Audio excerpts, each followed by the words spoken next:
এটা আমরা জানি ভাইরাসকে আমরা কী বলি, in between living and non living এরকম বলি, তো কিন্তু বলবো না আজকের পর থেকে।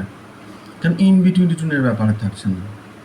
সেটা সত্যি কথা বলতে কি, লিভিং বা নন লিভিংয়ের মধ্যে কেন ইন বিটুইন রাখবো না, সেটার জন্য একটা জিনিস বলি। সাপোজ সাপোজ আমি আমার এই প্রেজেন্টারটাকে ধরি আমি একটু। তো এটা যদি এখন ভাইরাস হয়, তা আমি একটা হোস্টেলের মধ্যে যদি তাকে দিই ভাইরাসটাকে, তাহলে হোস্টেলের মধ্যে সে রিপ্রোডিউস করে নিজের নাম্বার বাড়িয়ে প্রচুর সংখ্যায় বেরিয়ে আসবে, 1টার থেকে 300খানা বেরিয়ে আসবে। কিন্তু সত্যি যদি এটা যদি প্রেজেন্টারটাই হয়, এটা যা দেখছি সেটাই যদি হয়ে থাকে, তাহলে একে যদি আমি এখন এর মধ্যে হোস্টেলের মধ্যে ঢুকি, এর কি 300 পিস তৈরি করে দেবে আমাকে? না তো, তাই না? তাহলে ভাইরাসকে না এই মুহূর্তে ওই ইন বিটুইনও বলে না, অন্য কিছু বলে না, কী বলা হয় যেহেতু ওটা অনেক লিভিং ফিচার্স রয়েছে, নন লিভিং ফিচার্সও রয়েছে, সবই দেখবো আমরা। কিন্তু কী বলা হয়, এক্ষুনি বলা হয় ভাইরাসকে যে লিভিং, যেহেতু রিপ্রোডিউস করতে পারে, নিজের মতো নিজের জেনেটিক মেকআপের একদম ম্যাটেরিয়াল তৈরি করতে পারে, এই জন্য কী বলা হয় ভাইরাসকে সারা পৃথিবীতে এক্ষুনি কী বলছে ভালো করে খেয়াল রাখ, living organism with lots of non living features. ঠিক আছে? তাহলে ফার্স্টে আমরা ভাইরাসের স্ট্রাকচার দেখব, তাদের ক্লাসিফিকেশনটা দেখবো, যে মানে স্ট্রাকচারের শেপের উপর বেস করে কী হয় না হয়, living feature, non living features, এগুলো দেখবো। স্পেশালি ভাইরাসের জন্য যে ফিচার সেটা দেখবো। এরপরে যেটা দেখার চেষ্টা করবো সেটা হচ্ছে স্ট্রাকচার, ব্যাকটেরিওফাজের স্ট্রাকচার দেখবো, টিএমভি টোবাকোমোজিক ভাইরাসের স্ট্রাকচার দেখবো। দেন আমরা যেটা করবো সেটা হচ্ছে রিপ্রোডাকশনটা কীরকম, কী দেখবো, ভাইরাসের লাইটিক সাইকেল হয়, লাইসোজেনিক সাইকেল হয়, দুটোকেই দেখবো আমরা। ওকে, তাহলে আমরা শুরু করছি ভাইরাস।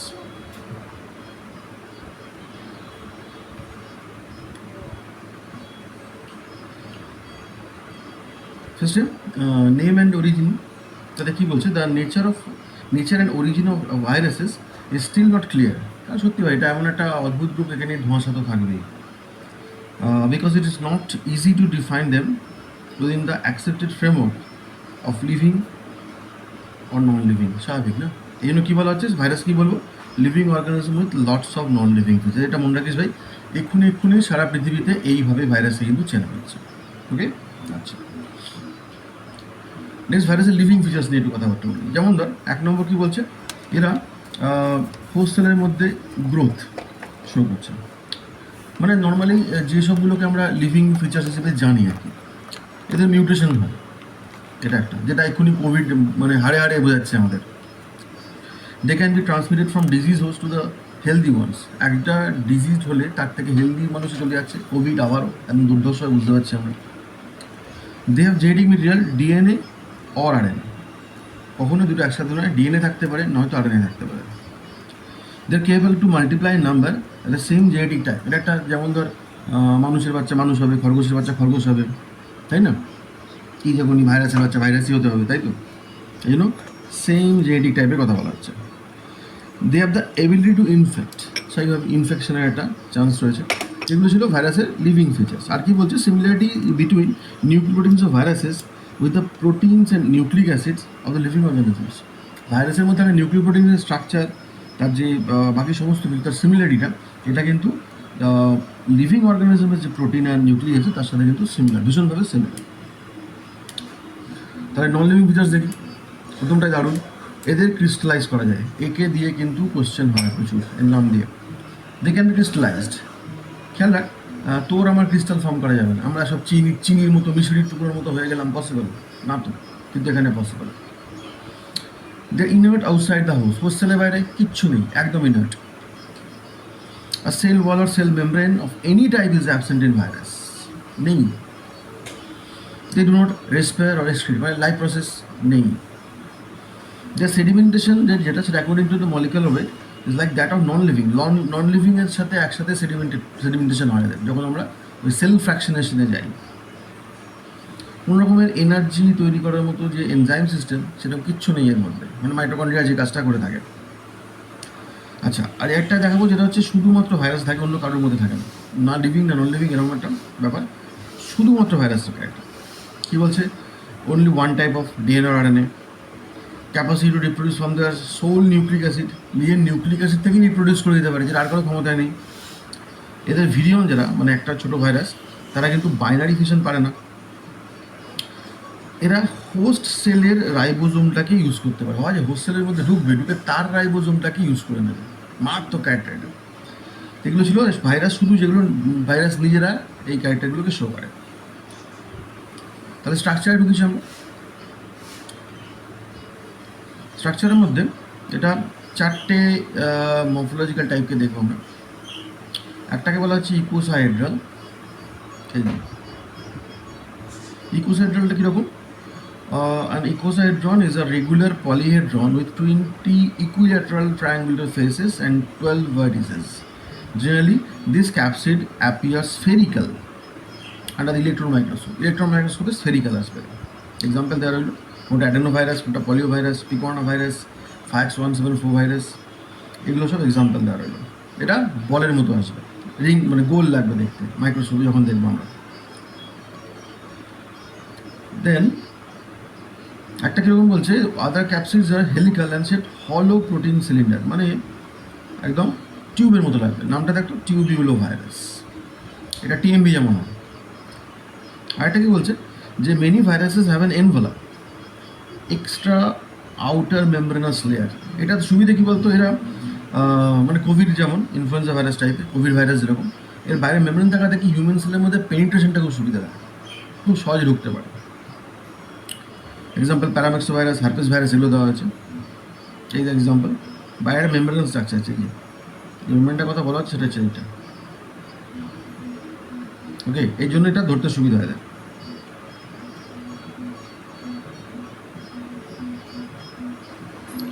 আরেকটা হচ্ছে complex virus have capsid symmetry that is neither purely icosahedral nor helical.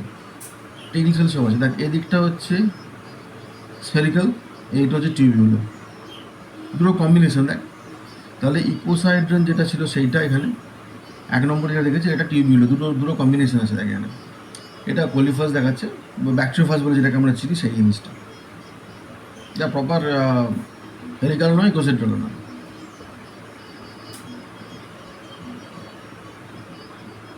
এটাও ভাইরাল নিউক্লিক অ্যাসিড, একটা খুব দরকারি ইম্পর্টেন্ট জায়গা এটা।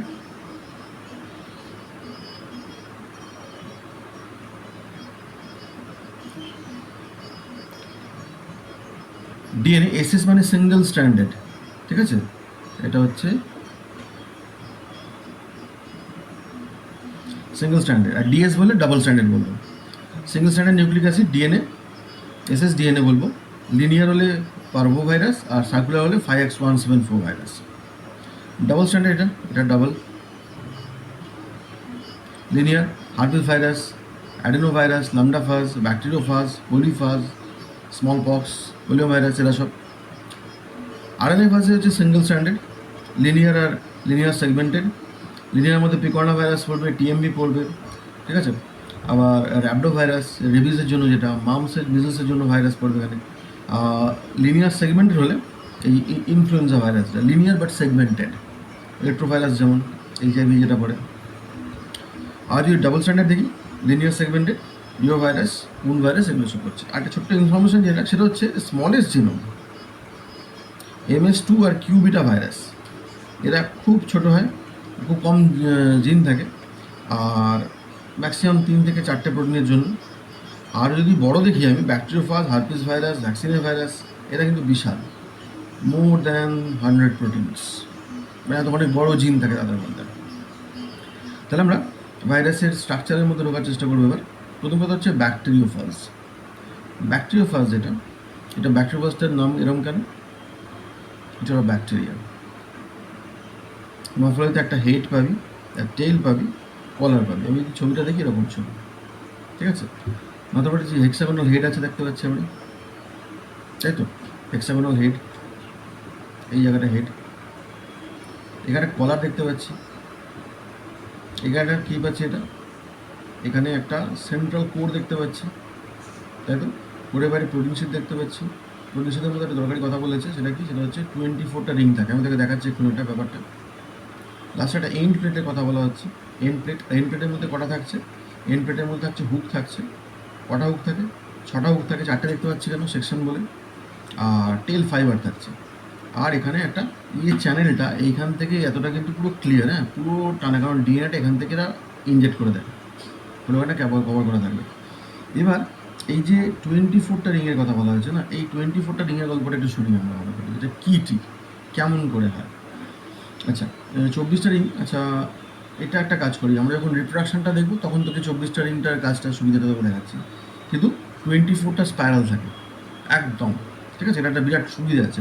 আর কী করতে হবে, এই ডিএনএটা, এই যে তোকে চ্যানেলটা দেখালাম, যে চ্যানেলটা দিয়ে ডিএনএটাকে ইনজেক্ট করা হোস্ট সেলের মধ্যে, ঠিক আছে। আর এখানে টেল এন্ডের হুক যেটা আছে, এখানে একটা হুক আছে, দেখ হুকগুলো দেখতে পাচ্ছি, এই হুক বা টেল ফাইবার, এরা কি করে, এরা অ্যাডজর্পশনে হেল্প করে।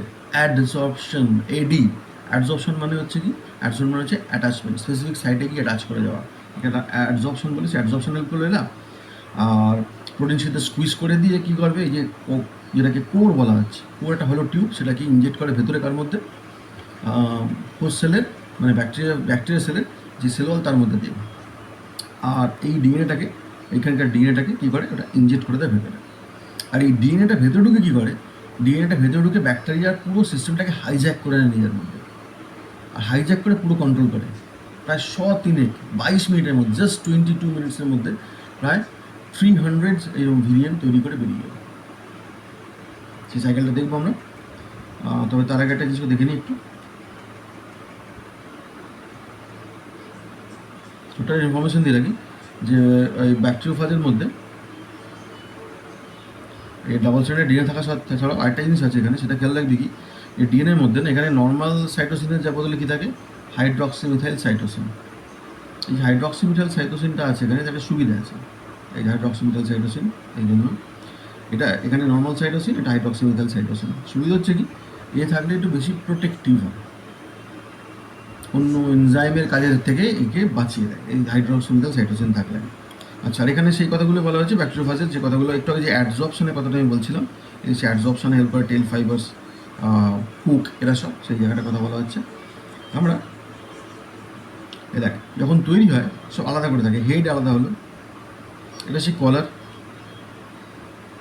এটা কোর, এটা সেই প্রোটিন সি, যেটা 24টা স্পাইরাল থাকার কথা, 24 স্পাইরালস। টেল ফাইবার্সগুলো আছে, এন্ড প্লেট, এন্ড প্লেটের মধ্যে হুকগুলো দেখতে পাচ্ছি, এখানে হুক দেখতে পাচ্ছি, এখানে দেখতে পাচ্ছি, এখানে দেখতে পাচ্ছি, এখানে দেখতে পাচ্ছি, তাহলে বুঝতে পারছি এইখানে একটা হুক থাকবে, এখানে একটা হুক থাকবে, সব মিলে 6টা, ঠিক আছে। সেকশন প্লেনটা দেখতে পাচ্ছি, মানে সেকশন ছিল বলে আমরা 4টে দেখতে পাচ্ছিলাম।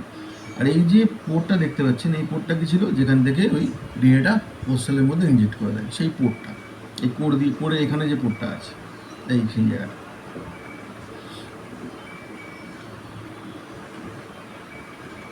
টিএমএল স্ট্রাকচার, জাস্ট সিম্পল করে টিএমএল স্ট্রাকচারটা দেখবো আমরা একটু, আগে পোর্টটা চলে আসো। আচ্ছা, স্পেশালি কী কী দেখবো, কী কী থাকছে সেসব তো আলাদা কথা, যেটা দরকারি সেটা বলে রাখি। টিউবিউলো ভাইরাস প্রথম কথা, আরএনএ থাকছে। আর পুরোটাকে কী বলা হয়, পুরোটাকে বলা হয় ক্যাপসিড, জানি আমরা, প্রোটিন ক্যাপসিড। ইন্ডিভিজুয়াল কী বলা হচ্ছে, ক্যাপসোমিয়ার বলা হচ্ছে। এবার দেখতো কী বলছে, খুব দরকারি করার ইনফরমেশন, এটা পিঙ্ক দিয়ে মার্ক করা আছে। The sheet consist of 129 complete spirals. এই যে স্পাইরালগুলো দেখতে পাচ্ছি, এরকম করে স্পাইরালগুলো, এর নাম্বার হবে কতগুলো, 129। আচ্ছা, the capsids of TMB contains 2000 to 2200।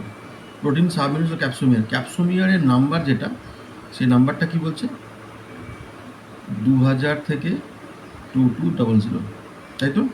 আচ্ছা, ক্যাপসোমিয়ারের মধ্যে কী থাকছে, এক একটা ইন্ডিভিজুয়াল ক্যাপসোমিয়ারের মধ্যে 158টা অ্যামিনো অ্যাসিডের চেন। এই এক একটা প্রোটিন যা দেখতে পাচ্ছি সেখানে, এটার মধ্যে 158টা মানে অ্যামিনো অ্যাসিড, যেটা পলিপেপটাইড চেন, এটা একটা, যেটাকে ওই ক্যাপসুমের ফর্ম করতে হেল্প করেছে। আচ্ছা, এছাড়া আরএনএ থাকবে, সিঙ্গেল স্ট্যান্ডার্ড এসএস আরএনএ থাকছে, এই আরএনএটা S single standard RNA. Molecular বলে দিয়েছে এত, আর each RNA contains 6400 nucleotides. Information base question আসার কথা এখান থেকে, ফলে এত ইনফরমেশন দিয়ে রাখলাম আমরা। এর মধ্যে 6400টা নিউক্লিওটাইড থাকবে, ঠিক আছে, ওকে। আচ্ছা, টিএমবির মধ্যে 94.4% হচ্ছে প্রোটিন, আর 5.6% হচ্ছে আয়রন। এই যে জাস্ট টোবাকো মোজাইক ভাইরাস, এটাই দিয়ে তৈরি, ঠিক আছে। তাহলে এই ছিল ব্যাকটেরিওফাজ আর টিএমবি। এবার আমাকে দেখবো কি, আমরা এবার এদের রিপ্রোডাকশনটাকে দেখবো। রিপ্রোডাকশনটা কার দেখবো? রিপ্রোডাকশন দেখবো কিন্তু আমরা জেনারেলি ব্যাকটেরিওফাজের বা পলিফাজের, দু রকমের পাবো আমরা। দেখে রাখ, ভাইরাল রিপ্রোডাকশন কী বলছে? একটা বলছে লাইটিক সাইকেল, ওয়ালটাকে লাইসিস করে বেরিয়ে যাবে। আর লাইসোজেনিক সাইকেল, এখানে একটা স্পেশাল প্রোফাজ দেখবো আমরা। প্রোফাজ স্টেটটা এখানে দেখতে পাবো আমরা। প্রোফেজ না, কিন্তু সেল ডিভিশনে প্রোফেজ পেয়েছি, এটা প্রোফাজ। তাই লাইটিক সাইকেল আর লাইসোজেনিক সাইকেল, দুটো সাইকেল আসছে আমাদের সামনে। ফার্স্ট লাইটিক সাইকেল, একটু চাপের হবে দুটোই। আমরা একটু বড়দের জিনিসটাকে দেখে নেওয়ার চেষ্টা করবো, কারণ অবভিয়াসলি জানিস এটা স্টুডেন্ট ভীষণ ভালো এবার, ফলে আমাদের মনে রাখতে হবে কী কী, কেভিপিআই কথা, অলিম্পিয়াডের কথা, নিটের কথা অবশ্যই। তাহলে আমরা চলো দেখি একটু। ফার্স্টে কি দেখছি? Lytic cycle. আচ্ছা, প্রথমে একটা গ্রাফকে দেখার চেষ্টা করবো। গ্রাফটা কীরকম, আগে আসুক গ্রাফটা, তারপরে বলছি। ধর একটা ভাইরাস, একটা ব্যাকটেরিওফাজ একটা ব্যাকটেরিয়াকে অ্যাটাচ করলো, করে তার ডিএনএটাকে ভেতরে ইনজেক্ট করলো। কী গল্পটা হয় একটু বলবি। ডিএনএটা ইনজেক্ট করলো, ওকে। এবার ডিএনএটা ইনজেক্ট করার পর সেই ডিএনএটা ভেতরে ঢুকে ও নিজের একটা এমআরএনএ তৈরি করে। আগে ডিএনএ থেকে আরএনএ তৈরি, আরএনএ থেকে প্রোটিন তৈরি হওয়ার কথা। তো ডিএনএ থেকে এমআরএনএ, এমআরএনএ থেকে প্রোটিন, এই নর্মাল সাইকেল, ওকে। আমি এবার লিখে রাখি এটা। ডিএনএ থেকে মেসেঞ্জার আরএনএ বা এমআরএনএ, আর এমআরএনএ থেকে কী তৈরি হবে? প্রোটিন তৈরি হবে। নর্মাল সাইকেল এটাই। এইবার এরা প্রথমে ডিএনএটা ঢুকে নিজের এমআরএনএ তৈরি করে, কিন্তু এমআরএনএ করবার জন্য যাবতীয় যা মেশিনারি, সে পুরো মেশিনারিটাই কোত্থেকে পায়? ওই হোস্ট ব্যাকটেরিয়া থেকে। এবার এই এমআরএনএ একে বলে আর্লি এমআরএনএ, প্রথমে তৈরি হয় এমআরএনএ। এটা দিয়ে সে কী করে? সে এটা দিয়ে এই আর্লি এমআরএনএ দিয়ে কী করে? সে প্রচুর পরিমাণে প্রোটিন তৈরি করে। সেই প্রোটিনগুলো ব্যাকটেরিয়ার যে নিজের ডিএনএটা, সেটাকে মারতে হেল্প করে, ঠিক আছে, পুরো সিস্টেমটাকে নিজে কন্ট্রোল নিতে হেল্প করে। এগুলো তখন করে। এরপরে কী করে? এবার ওই ব্যাকটেরিয়াল ডিএনএ থেকে ভাইরাস তার নিজের ডিএনএ বলে, ঠিক আছে, ভাইরাসের নিজের ডিএনএ যখন বানাতে আরম্ভ করলো, প্রচুর পরিমাণে নিজের ডিএনএ বানালো। এগুলো সবাই লেট আর্লি এমআরএনএ থেকে তৈরি হওয়া প্রোটিনগুলো দিয়ে পারে। এরপরের গল্পটা কীরকম? ভাইরাসের নিচের ডিএনএগুলো যখন তৈরি হয়ে গেছে, তখন সে আবার নতুন করে নতুন এমআরএনএ তৈরি করে। এই এমআরএনএটাকে বলে লেট এমআরএনএ। তার মানে দুটো আরএনএ তৈরি হচ্ছে, দুরকম আরএনএ তৈরি হচ্ছে। দেখ, একটা হচ্ছে ভাইরাস তার নিজের ডিএনএ তৈরি করার আগে, আরেকটা হচ্ছে ভাইরাস তার নিজের ডিএনএ তৈরি করার পরে। এবার যে নিজের ডিএনএ তৈরি করার পরে যেটা তৈরি তাকে বলবো কি? Late mRNA. আর এই লেট এমআরএনএ থেকে যে প্রোটিনগুলো তৈরি হয়, সেটা কী করে? সেটা ভাইরাসের কোড প্রোটিনগুলো তৈরি করতে হেল্প করে। এই যে আলাদা আলাদা করে দেখছিলাম না, হেড, নেক, টেল, এগুলো সব আলাদা আলাদা করে সিনথেসিস করতে হেল্প করে। আরেক দল প্রোটিন কী আছে, তারা হচ্ছে এটাকে অ্যাসেম্বল করতে হেল্প করে।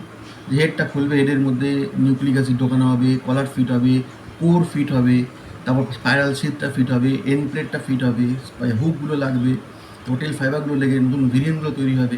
এইগুলো কী হচ্ছে? এগুলো হচ্ছে আরেকটা টাইপের মলিকুলার মেশিন প্রোটিন তৈরি করে, যেটাও লেট এমআরএনএ থেকে তৈরি। এবার সেহেতু তৈরি হয়ে গেল। এবার কী লাগবে? এবার তো ওয়ালটাকে ফাটিয়ে বার করে বেরোতে হবে। তাহলে আগে সেল মেমব্রেনকে ড্যামেজ করতে হবে, তারপর সেল ওয়ালকে ড্যামেজ করতে হবে। এরকম দুটো আলাদা প্রোটিন থাকবে, তারা ওটাকে বাস্ট করিয়ে বেরিয়ে যাবে।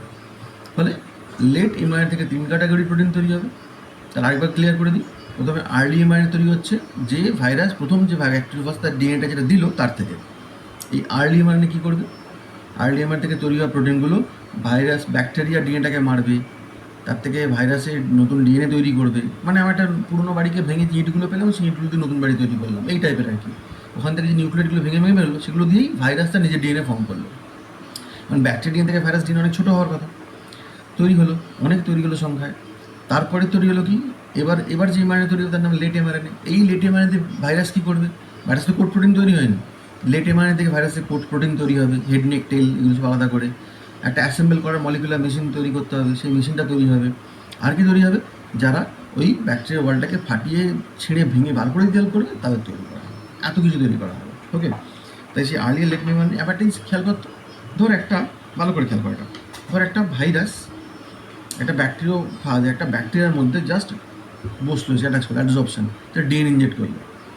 এবার উপরে তো একটা উপরে যে ভাইরাসটা, তার ডিএনএ যে ঢুকে গেলো ভেতরে, তা সে এমটি প্রোটিন কোড, একেবারে ফাজ ঘোস্ট, এটা কোনো কাজে ডেড, এ তো শেষ। কিন্তু এই ভাইরাসের ডিএনএটা ভেতরে ঢুকে পড়লো, তাই তো ব্যাকটেরিয়ার মধ্যে। কিন্তু কি ব্যাকটেরিওফাজ পাচ্ছিস তখন দেখতে? আর না তো। এবার সেখান থেকে আর্লি মানে তৈরি হওয়া, প্রোটিন তৈরি হওয়া, বা ব্যাকটেরিয়া ডিএনএকে ভেঙে দেওয়া, তার থেকে ভাইরাসের ডিএনএ তৈরি হওয়া, তার থেকে ভাইরাসের ডিএনএ তৈরি হওয়ার ভাইরাস ডিএনএগুলোর থেকে ভাইরাসের নতুন করে আবার লেট এমআরএনএ তৈরি করা, সেখান থেকে ভাইরাসের কোড প্রোটিন তৈরি করা। দেখ এখনও পর্যন্ত কিন্তু ভাইরাসকে দেখতে পাচ্ছিস না, কিন্তু ভাইরাস আছে, তুই দেখতে পাচ্ছিস না, তাই না? এতে ডিএনএ তৈরি হয়ে আছে ভেতরে, কিন্তু দেখতে পাচ্ছিস ভাইরাস দেখতে পাচ্ছিস না তুই। এরপর সেটাকে অ্যাসেম্বল করে যেই ছোটো ছোটো ভেরিয়েন্টগুলো তৈরি হচ্ছে, তখন তুই কিন্তু ভাইরাসকে আবার দেখতে পাচ্ছিস। তাহলে এই পুরো যে ব্যাপারটা ছিল, এই পুরো ব্যাপারটা কী বলবি? Eclipse period. ইক্লিপস, গ্রহণ যাকে বলি আমরা, সূর্যগ্রহণ বা চন্দ্রগ্রহণ, সোলার ইক্লিপস, লুনার ইক্লিপস, যেগুলো দেখি আমরা, যাতে আছে কিন্তু দেখা যায় না। এটাও সেরকম, ভাইরাস আছে কিন্তু দেখা যায় না, এটা হচ্ছে ইক্লিপস পিরিয়ড। ডিএনএ ইনজেক্ট করলো আর লাস্টে গিয়ে ভেরিয়েন্ট তৈরি হলো, এটাকে কী বলছি? এটাকে বলছি ইক্লিপস পিরিয়ড। এরপরে কী হবে? ইক্লিপস পিরিয়ডের পরে এবার তুই খেয়াল করবি, ইক্লিপস পিরিয়ড হয়ে যাওয়ার পর তারপরে ভাইরাস যখন ফেটে বেরিয়ে আসছে, তখন কী হচ্ছে? ওই যে পুরোটাকে বলে ল্যাটেন্ট পিরিয়ড। আমি তোকে দেখাচ্ছি, একটা গ্রাফ দিয়ে দেখাচ্ছি আমি। এই গ্রাফটা খুব ইম্পর্টেন্ট গ্রাফ, একটা ভালো করে একটু বুঝে নে।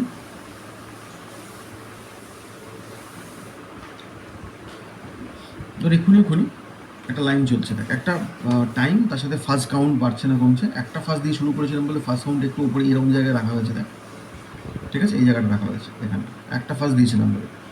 তারপর সেটা কিছুক্ষণ সময় চুপ, এই চুপ সময়টা বুঝতে পারছি কি ইক্লিপস পিরিয়ড হবে স্বাভাবিক। তারপরে সেলের ভেতরে নাম্বার অফ ভেরিয়েন্টস আস্তে আস্তে আস্তে বাড়ছে, তাই তো? তাহলে এই যে লাইনটা আমি কাটলাম, এতটা কী হবে কথা? এতটা ইক্লিপস পিরিয়ড। কারণ এই সময় ফাজ আছে কিন্তু দেখতে পাচ্ছি না, তারপর ফার্স্ট কাউন্ট আস্তে আস্তে করে বাড়ছে।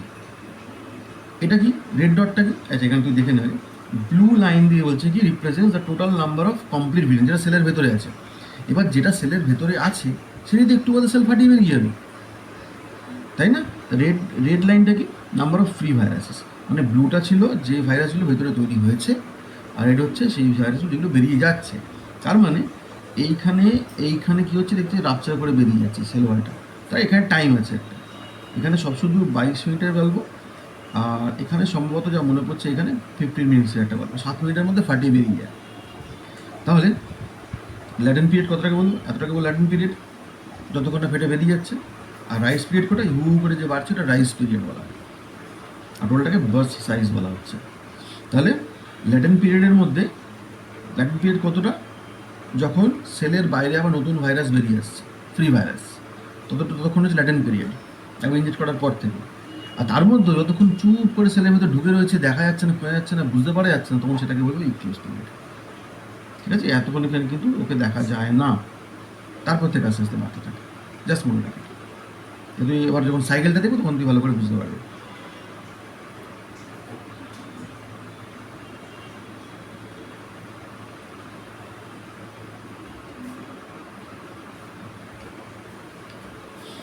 আচ্ছা, এইবার জিনিস খেয়াল কর,